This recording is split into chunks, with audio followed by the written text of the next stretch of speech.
O Salmo 1 que nós falamos na semana passada, o Salmo 16, ele também traz para nós a ideia de que é possível experimentarmos alegria em Deus, que é possível nós termos prazer e depositarmos a nossa satisfação em Deus. O Salmo 16, ele fala para nós que quando nós fazemos de Deus, do Senhor, o nosso supremo tesouro, nós estaremos satisfeitos com os prazeres que Ele nos proporciona e que ainda que Ele não nos proporcione prazeres, ainda assim estaremos satisfeitos porque a nossa satisfação ela está em Deus e não naquilo que Ele nos dá. Eu convido você a abrir a sua Bíblia, no Salmo de número 16. Hoje a gente não vai projetar esse Salmo, o texto inteiro, e se você puder abrir a sua Bíblia, mantê-la aberta durante a pregação, ou o aplicativo, enfim, não temos crise com isso. Pode ficar bem tranquilo se você tiver o seu aplicativo.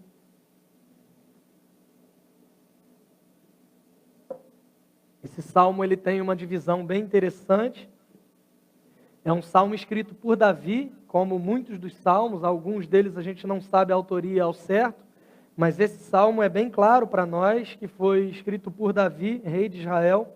Não se sabe ainda se na ocasião da escrita desse salmo ele já era rei de Israel, ele era ainda um menino, talvez, um rapaz, ninguém sabe definir ou precisar o momento da vida de Davi que ele escreve esse salmo, mas é fato que é um salmo escrito por ele que traz uma divisão interessante. Ele começa com uma oração, um pedido a Deus, uma súplica a Deus, sugerindo que esse salmista, que Davi estivesse enfrentando um momento de dificuldade, porque ele pede para Deus protegê-lo e ele diz que Deus é o refúgio dele. Então, muito provável que ele estivesse vivendo uma situação de perigo, uma situação complicada, mas nesse salmo, embora surgira uma espécie de dificuldade no começo, ele termina com uma afirmação bem confiante, porque ele sabia de fato quem Deus era e a forma como Deus se mostrava para ele. Nesse salmo, olhando para ele, a gente vê uma oração de Davi, mas por meio dessa oração de Davi, a gente consegue observar algumas posturas dele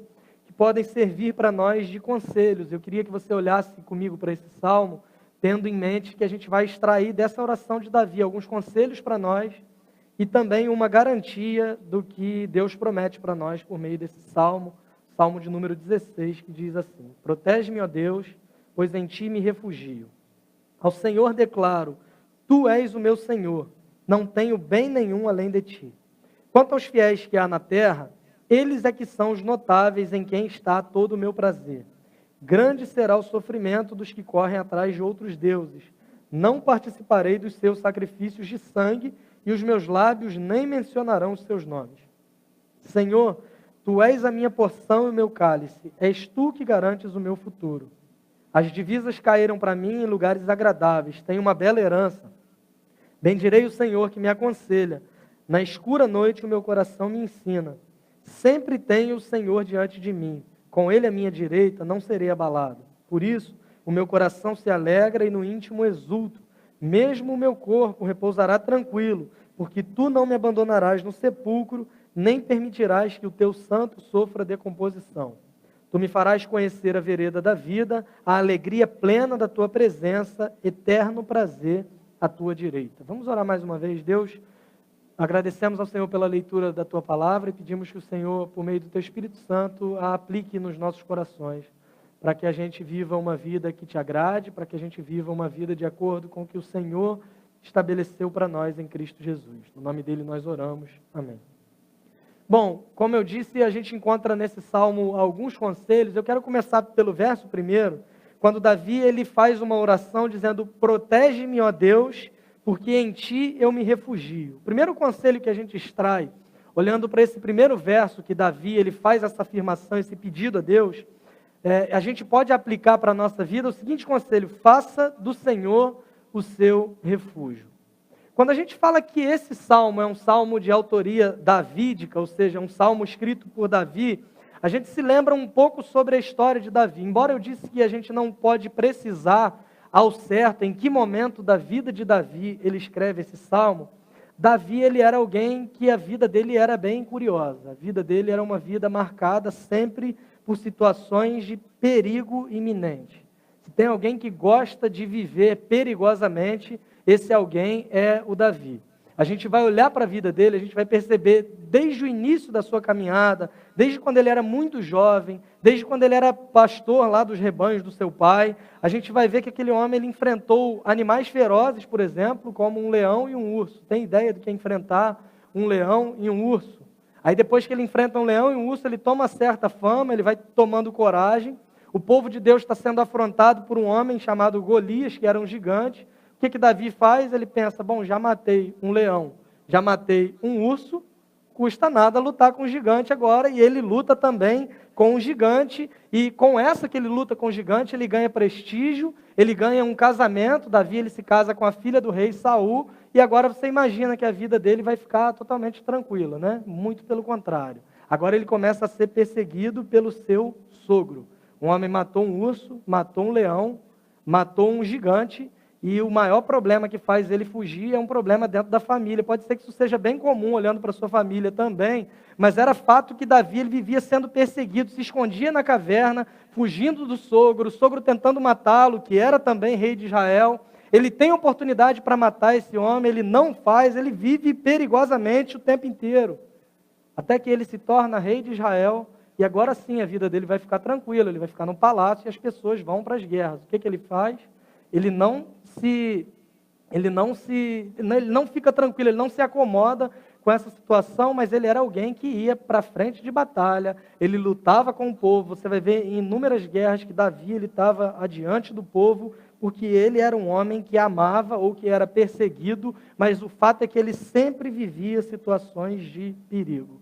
E ele se torna um grande rei, um guerreiro reconhecido, um homem valente.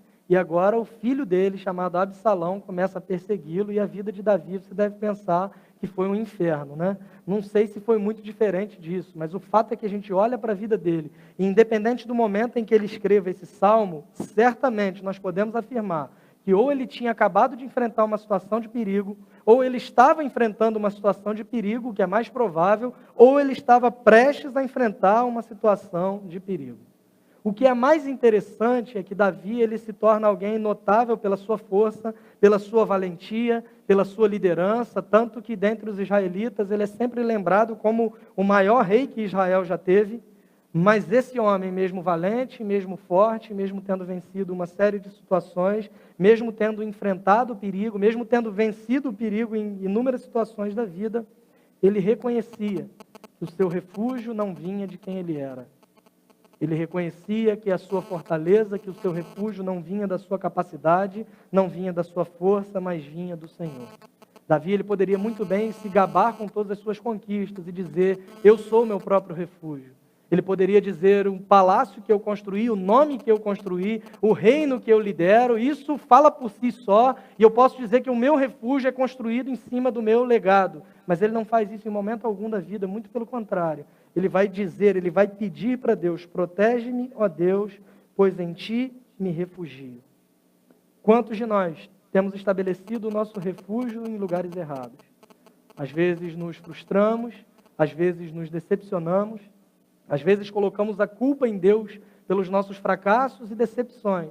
Mas a grande questão é que nós não nos refugiamos em Deus, mas nós nos refugiamos em alguma projeção que nós fazemos de um Deus que nos agrada em todas as coisas. Nós criamos deuses à nossa própria imagem, conforme a nossa própria semelhança, e nós nos refugiamos nesses pseudo-deuses que nós criamos.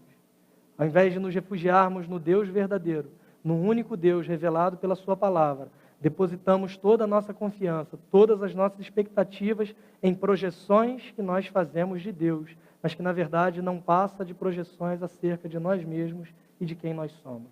Davi ele faz uma oração no caminho inverso, quando ele diz, Senhor, seja a minha proteção, pois em ti eu me refugio.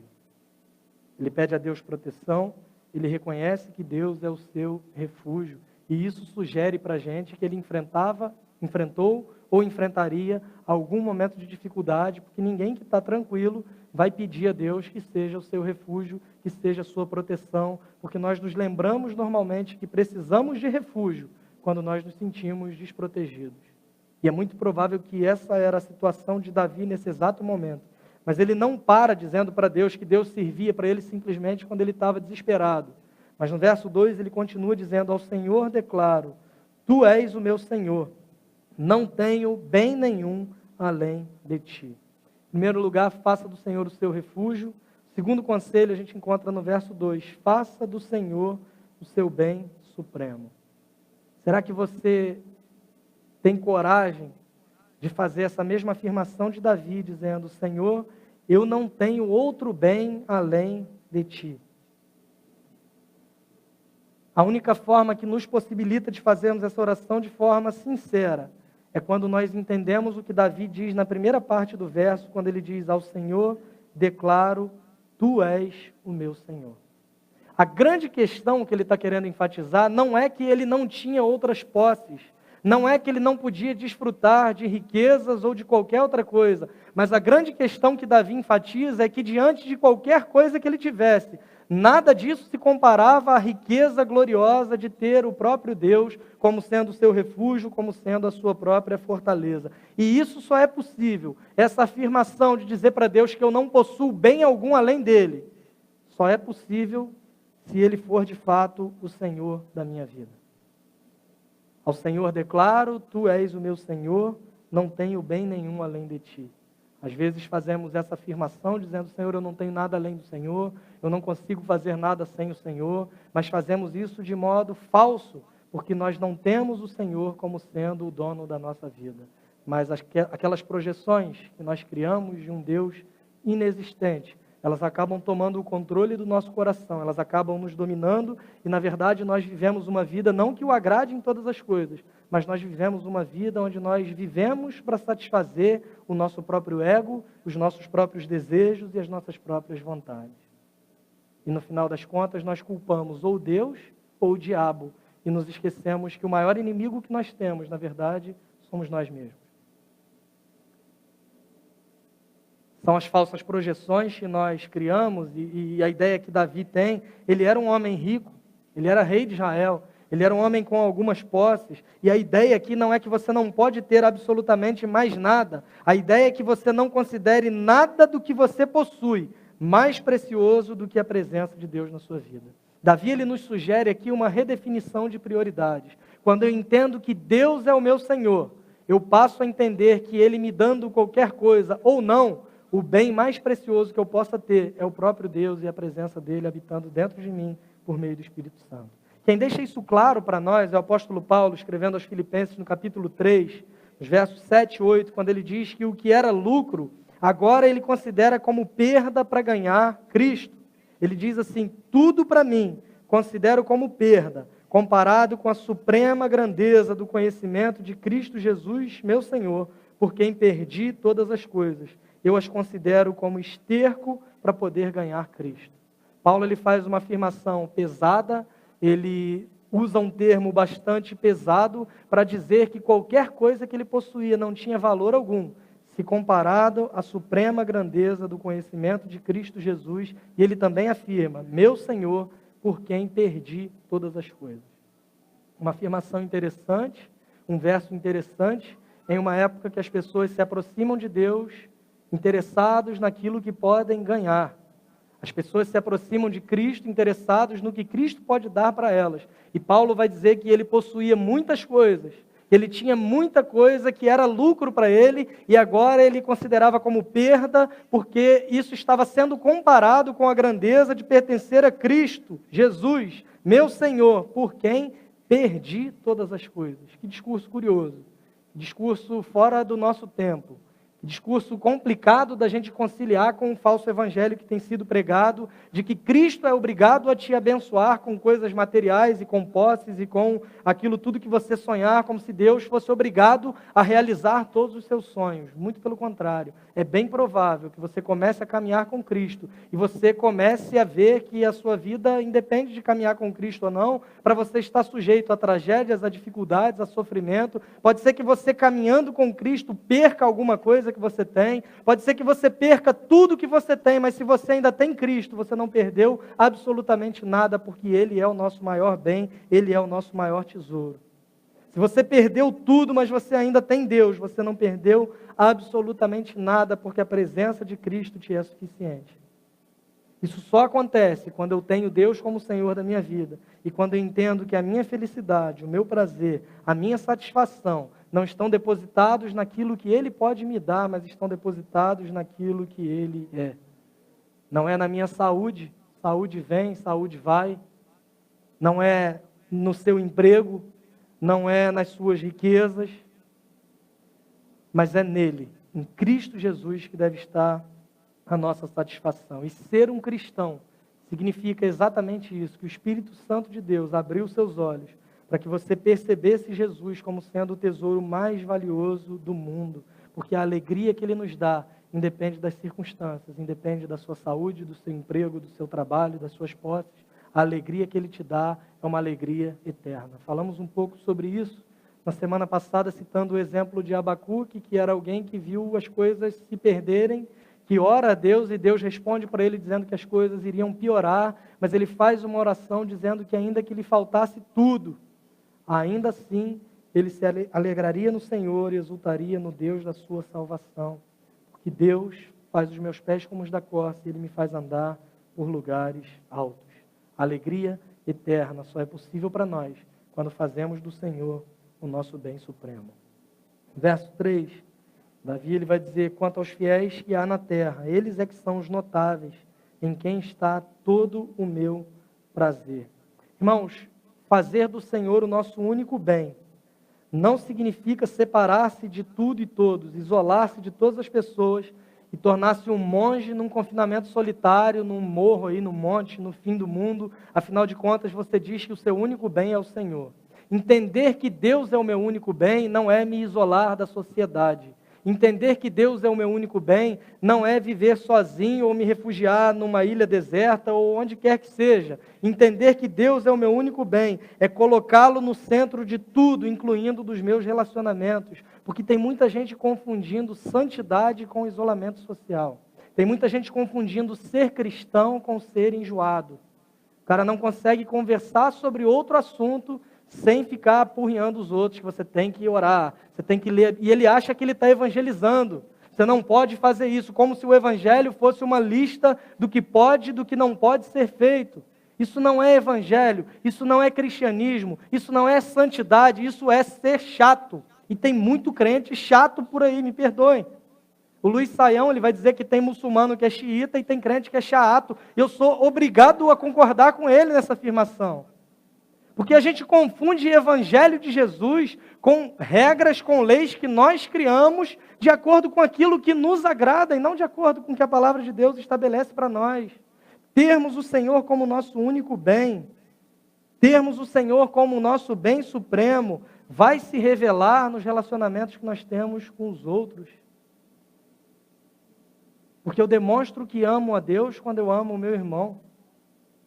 Porque eu compreendi o evangelho e eu não amo para mostrar que eu sou melhor, ou eu não amo para jogar na cara dele, porque quando eu precisei ele não me ajudou e agora eu estou ajudando. Não, eu amo o meu próximo porque eu entendi o evangelho que me mostra que eu era alguém que não merecia amor, que eu era alguém que merecia condenação, mas Cristo Jesus decidiu me amar. Eu perdoo porque eu sei que os meus pecados são contra um Deus santo e têm consequências eternas. E a minha punição deveria ser eterna, mas Cristo Jesus resolveu me perdoar e é por isso que eu perdoo. Toda a santidade, todo o evangelho, todo o fruto do Espírito Santo, ele vai se revelar por meio dos nossos relacionamentos e não em um isolamento social, em uma vida solitária, porque eu demonstro que eu sou santo não quando eu me afasto do mundo, mas quando eu consigo conviver e exalar o bom perfume de Cristo onde quer que Ele tenha me plantado. Por isso, o terceiro conselho, faça do Senhor a base das suas amizades. O argumento que Davi usa no verso 3 é que a sua alegria em Deus, ela é experimentada de fato, ela é vivida de fato, quando ele desfruta da companhia do povo de Deus, a quem ele se refere como fiéis e como notáveis. Irmãos, Deus é o nosso bem supremo, mas a forma de nós experimentarmos a bondade de Deus é por meio das pessoas. Deus é o doador de toda a vida, mas a forma de nós experimentarmos generosidade é por meio das pessoas. A gente vê isso na Bíblia de forma clara.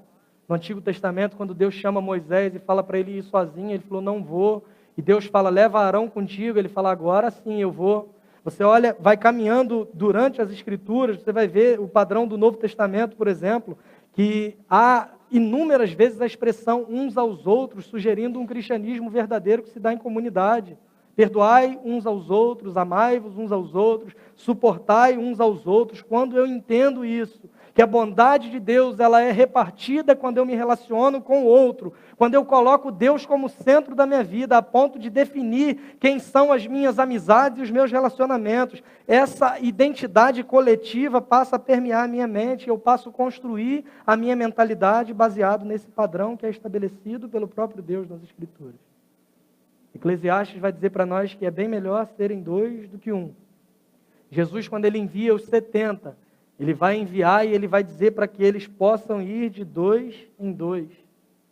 Clarice Lispector, que eu me sinto bem intelectual citando Clarice Lispector na pregação, ela vai dizer que quem caminha sozinho pode até chegar mais rápido, mas aquele que vai acompanhado com certeza vai mais longe. Uma frase bonita, uma frase interessante, mas eu prefiro a que eu aprendi embarcado no coffee shop, quando as pessoas diziam assim, quem anda sozinho é carteiro. Para mim, sabedoria popular é muito melhor do que Clarice Lispector e faz todo sentido. Mas ainda que você seja um carteiro, que tenha que andar sozinho no exercício da sua profissão, procure desenvolver relacionamentos que tenham Deus como centro, procure desenvolver amizades espirituais.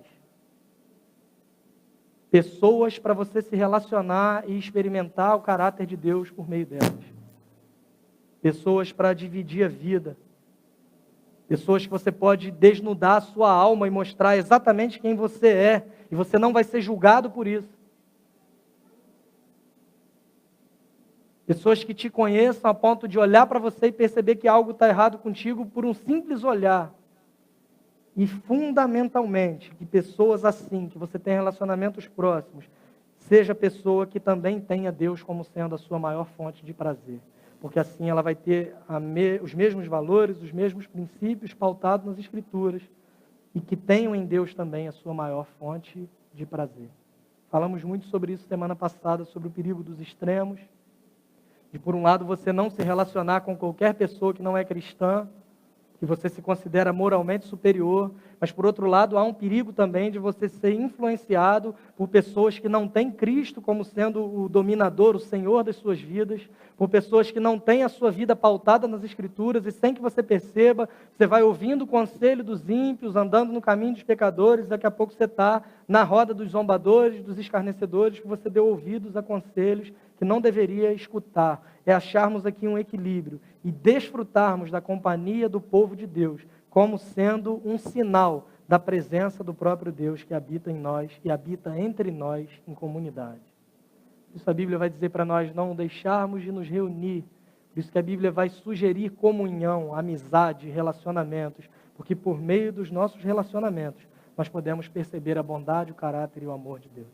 João vai dizer isso para nós quando ele diz que é impossível alguém dizer que ama a Deus a quem não vê, se é incapaz de amar o seu próximo a quem está vendo. Então, em primeiro lugar, faça do Senhor o seu refúgio, faça do Senhor o seu bem supremo, faça do Senhor a base das suas amizades e relacionamentos.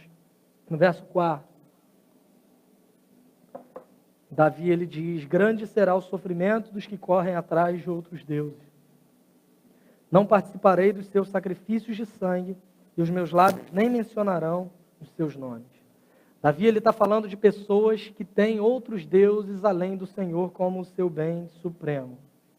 Faça do Senhor o objeto exclusivo de sua adoração. Davi ele está questionando e ele está falando contra um negócio, um pecado chamado idolatria. Idolatria é um pecado de alguém que procura prazer em outros deuses. E nós temos uma triste ideia e inclinação, enquanto evangélicos, de condicionarmos idolatria às outras religiões. Quando nós falamos idolatria, algumas coisas já vêm imediatamente à sua cabeça. E você pode pensar assim, eu não sou idólatra porque eu não tenho nenhuma imagem em casa. Eu não sou idólatra porque eu não participo, eu não faço procissão. Eu não sou idólatra porque na minha sala não tem lá um Salmo 91 aberto com aquela página amarelada. Eu tenho uma Bíblia do Tales, mas eu não sou idólatra. Tim Keller, ele define muito bem para a gente esse termo idolatria, quando ele diz que um ídolo é qualquer coisa que você procura para dar a você aquilo que apenas Deus pode te dar. qualquer coisa que você procura para dar a você aquilo que apenas Deus pode te dar. Ele segue dizendo que poder, aprovação, conforto e controle são os meta-ídolos que mais nos influenciam no dia a dia. Para de condicionar a idolatria à religião do outro. Para de condicionar a idolatria, de achar que você não é idólatra porque não tem imagem de santo, procissão, um lenço ungido, que você não comprou um sabonete do descarrego que custou só R$300, que o pastor falou que era uma promoção, que estava barato, porque ele costuma custar 500, e você não se considera idólatra porque você não tem nenhum desses objetos. Mas eu quero te dizer que se qualquer coisa toma o controle do teu coração, se qualquer coisa assume o governo da tua vida, e essa coisa não é Deus, você é um idólatra. E eu não estou falando de coisas ruins, eu estou falando de coisas boas que às vezes o próprio Deus te deu. Mas se aquilo toma o controle da sua vida, você deixou de ter Deus como seu bem supremo e como objeto único da sua adoração, e você se tornou um idólatra. Essa análise só você pode fazer, porque ela está no campo das intenções e das motivações. Porque Deus, Ele conhece o nosso coração e Ele avalia as nossas intenções. Ele não nos julga só pelo que nós fazemos, mas Ele nos julga pelo motivo pelo qual nós fazemos aquilo que nós fazemos. Sem que a gente perceba, se a gente não toma cuidado, a gente vai transformando bênçãos de Deus em ídolos. Deus te deu o seu emprego, mas se o seu emprego em determinado momento se torna mais importante do que Deus, em uma escala de prioridades, você é um idólatra. A sua família, que é uma bênção que Deus te deu, se ela é mais importante do que o próprio Deus, se tornou para você um ídolo. E por isso que a gente vê tanta gente frustrada, porque deposita no ídolo uma satisfação plena e absoluta que só pode ser encontrada em Deus. Por isso a gente vê um monte de gente, um monte de pai, que olha para o filho exigindo retribuição e dizendo: é assim que você me paga depois de tudo que eu fiz por você? Paguei a tua escola, paguei a tua faculdade, as melhores escolas, aliás, para que você entrasse numa faculdade boa e de repente você não passou para nada, você não serve para nada, você não foi aprovado no Enem. Diante de não passar em nada, o que você vai fazer agora? Teologia? Gente que não faz pelo filho, mas faz por uma projeção que criou em cima do filho. Sabe, pai frustrado, que não deu certo em alguma coisa que queria, e agora quer que o filho realize o seu próprio sonho que não deu certo, e coloca expectativas irreais. Desculpa, mas você tornou o seu filho, que é uma bênção de Deus, em um ídolo para você, e ele está acima de Deus na sua escala de prioridade. Isso é muito perigoso porque é um negócio que acontece sem que a gente perceba. Por isso Calvino ele vai dizer que o coração do homem é uma fábrica de ídolos. Quando eu não compreendo que quem me traz segurança não é o meu emprego, mas é Deus, o meu emprego se tornou para mim um ídolo. Não é a tua capacidade que te sustenta, mas é o Deus que prometeu que seria o teu refúgio. Não era a força de Davi, não era o conhecimento de Davi, não era o reino de Davi, embora ele fosse isso tudo, forte, conhecedor, inteligente, ainda assim, ele se prostrava em adoração diante de Deus, dizendo: Senhor, seja o meu refúgio, seja a minha proteção, porque eu sozinho não consigo absolutamente nada. Davi, ele entende isso, e ele diz que o único que receberia a sua adoração seria o Deus que é o único digno de recebê-la. Quando falamos adoração, nós comumente relacionamos as músicas que nós cantamos, alguns até algumas danças que fazem, como se a adoração fosse aquele momento.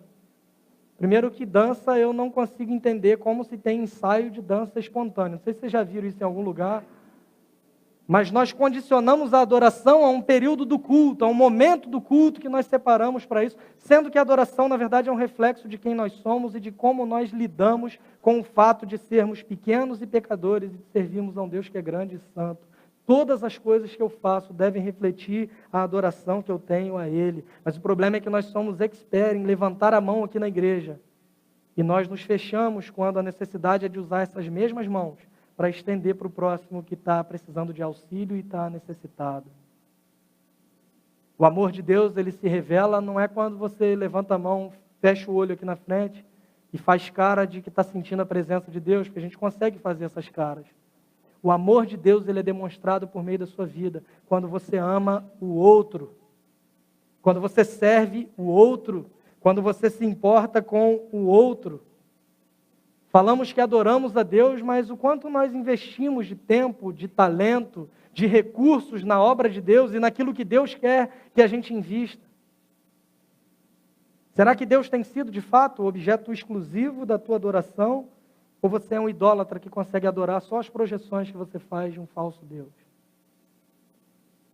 Davi, ele segue no verso 5 e no 6, dizendo: Senhor, Tu és a minha porção e o meu cálice.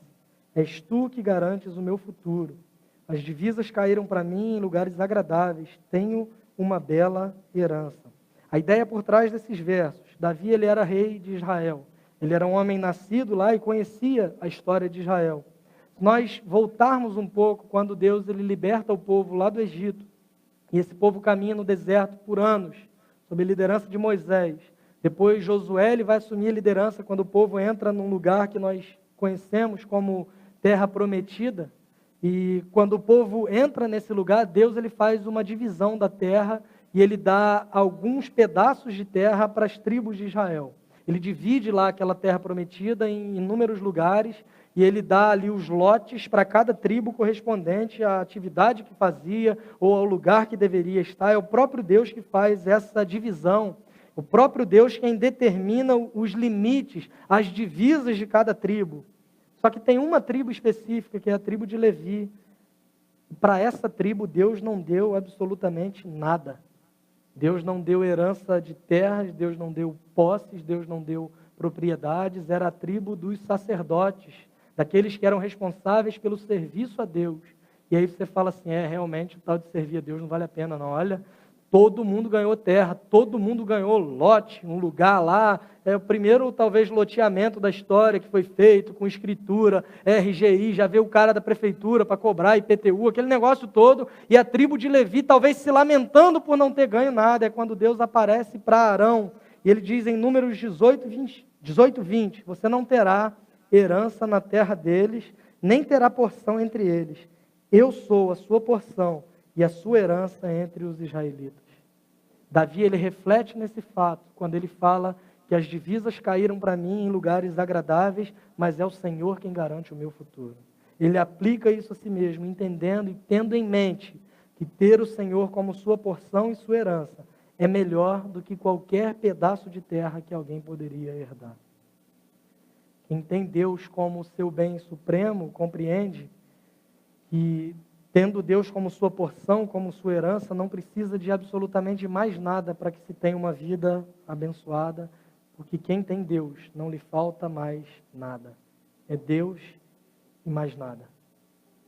Deus às vezes te abençoa, Ele às vezes te dá bênçãos que são consequências disso, mas você tem que entender que Ele pode te abençoar ou não, ainda assim Ele continua sendo Deus.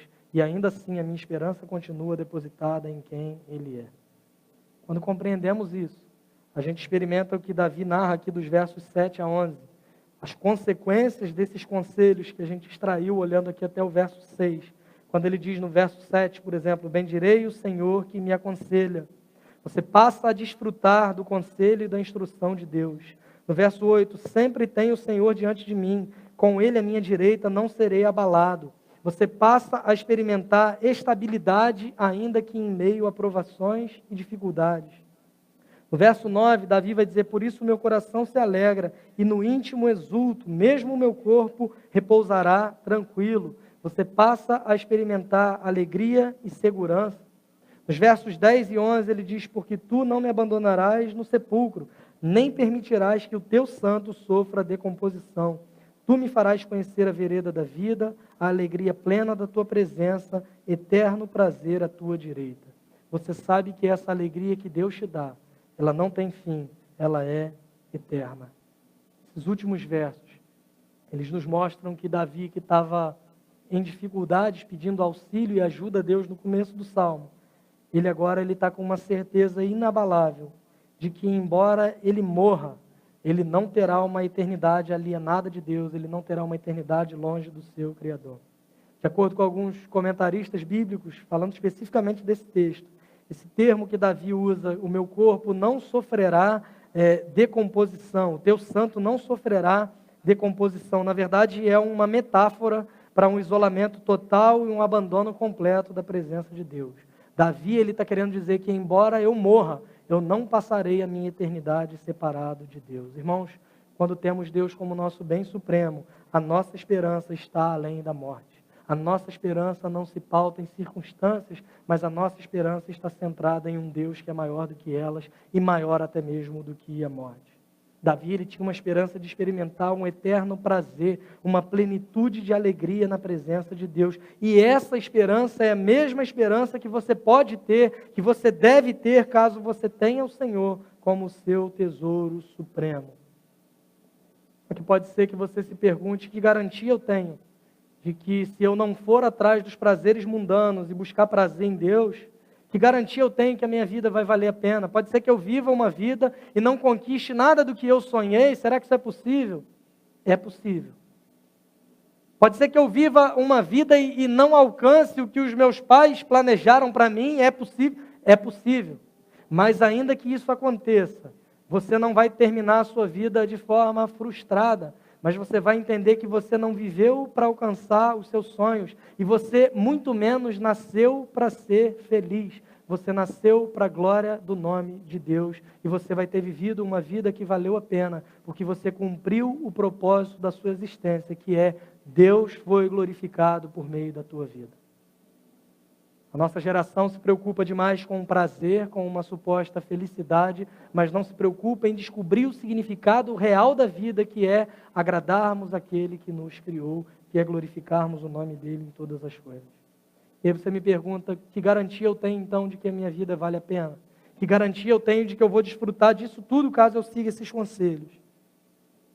Essa garantia a gente percebe quando a gente olha com muita calma para os versos de 8 a 11, e a gente vai perceber que Davi, ele não falava apenas de si mesmo. A gente percebe que a garantia que nós temos não está na oração que Davi fez. A gente percebe que as promessas de eterno prazer de Deus não são asseguradas pela bondade de Davi, pela oração de Davi, mas nos são asseguradas pela morte e ressurreição de Jesus Cristo, o Davi melhor e verdadeiro. A gente consegue entender isso de forma clara quando a gente olha para o livro de Atos dos Apóstolos, capítulo 2, quando o apóstolo Pedro, lá no dia de Pentecostes, lá na descida do Espírito Santo, quando ele está pregando, a partir do verso 23, ele vai falar assim, 22, Israelitas, ouçam estas palavras: Jesus de Nazaré foi aprovado por Deus diante de vocês por meio de milagres, maravilhas e sinais que Deus fez entre vocês por intermédio dele, como vocês mesmos sabem. Este homem lhes foi entregue por propósito determinado e pré-conhecimento de Deus, e vocês, com a ajuda de homens perversos, o mataram pregando-o na cruz. Mas Deus o ressuscitou dos mortos, rompendo os laços da morte, porque era impossível que a morte o retivesse.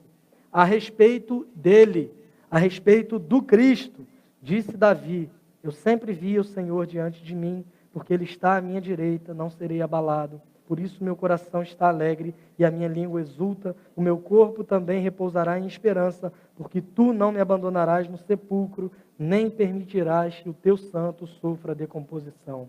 Tu me fizeste conhecer os caminhos da vida e me encherás de alegria na tua presença. Irmãos, posso dizer-lhes com franqueza que o patriarca Davi morreu e foi sepultado, e o seu túmulo está entre nós até o dia de hoje. Mas ele era profeta e sabia que Deus lhe prometera sob juramento que colocaria um dos seus descendentes em seu trono. Prevendo isso, falou da ressurreição do Cristo, que não foi abandonado no sepulcro e cujo corpo não sofreu decomposição. Deus ressuscitou este Jesus e todos nós somos testemunhas desse fato. Davi não falava apenas de si mesmo, mas ele falava de Cristo Jesus, que é o verdadeiro Santo de Deus, cujo corpo não sofreu decomposição, porque ele foi ressuscitado pelo próprio Deus. O apóstolo Paulo, ainda em Atos, no capítulo 13, nos versos 35 a 37, ele está fazendo uma série de pregações numa cidade chamada Antioquia, onde surgiram lá os primeiros cristãos. ele faz a seguinte afirmação no verso 34 em diante. O fato de que Deus o ressuscitou dos mortos para que nunca entrasse em decomposição é declarado nestas palavras: eu lhes dou as santas e fiéis bênçãos prometidas a Davi. Assim ele diz noutra passagem: não permitirás que o teu santo sofra decomposição. Tendo, pois, Davi servido ao propósito de Deus em sua geração, adormeceu, foi sepultado com seus antepassados e seu corpo se decompôs. Mas aquele a quem Deus ressuscitou não sofreu decomposição.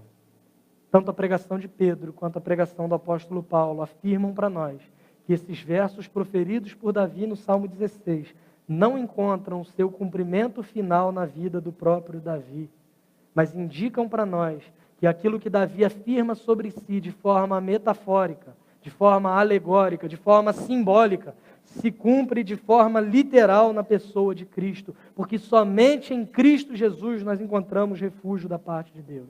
Somente em Cristo Jesus nós encontramos prazer, porque Cristo é o nosso maior tesouro. Cristo é a nossa única herança, porque por meio de Cristo nós temos relacionamento com o Pai. Por meio de Cristo nós ouvimos e aprendemos instrução da parte de Deus. Em Cristo Jesus nós temos alegria eterna, e essa é a mensagem do Evangelho de Cristo Jesus.